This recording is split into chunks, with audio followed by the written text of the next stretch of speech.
మాస్కా దాస్ విశ్వక్షేణ్ హీరోగా నటించిన సినిమా లైలా. ఈ సినిమాకి రామ్ నారాయణ్ దర్శకత్వం వహించారు. ఈ సినిమాలో ఆకాంక్ష శర్మ హీరోయిన్ గా నటించింది. ఇటీవల ఈ సినిమా ప్రీ రిలీజ్ ఈవెంట్ జరిగింది.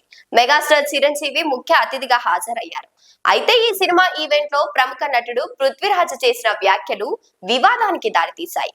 ఈ సినిమాలో మేకల సత్తి పాత్రను తాను పోషించానని పృథ్వీరాజు వ్యాఖ్యానించారు. సినిమా ప్రారంభమైనప్పుడు మొత్తం 150 మేకలు ఉన్నాయి, కానీ అది పూర్తయ్యే సమయానికి 11 మాత్రమే ఉంటాయి. ఇది యాదృచ్ఛికమే లేక ఏమో తెలియదు అంటూ పృథ్వీరాజు కామెంట్ చేశారు. అయితే వైసీపీ పార్టీ ఎమ్మెల్యేలను లక్ష్యంగా చేసుకొని ఈ వ్యాఖ్యలు చేశాడు అని వైసీపీ అభిమానులు సోషల్ మీడియాలో ఆగ్రహం వ్యక్తం చేస్తున్నారు. ఈ క్రమంలో బాయ్ కట్ లైలా అనే హ్యాష్ ట్యాగ్ కూడా సోషల్ మీడియాలో ట్రెండ్ చేస్తుంది. బాయ్ కట్ లైలా ట్రెండ్ అవుతుండటంతో విశ్వక్సేన్ అప్రమత్తమై మీడియా సమావేశం నిర్వహించి వివరణ ఇచ్చాడు. ఈ సినిమాని shine screen pictures, S M T Archana presents పథకాలపై సహ్రు గారపాటి నిర్మించారు. ఈ సినిమాకు ప్రేమికుల రోజు ఫిబ్రవరి 14న థియేటర్లలో విడుదల కానుంది.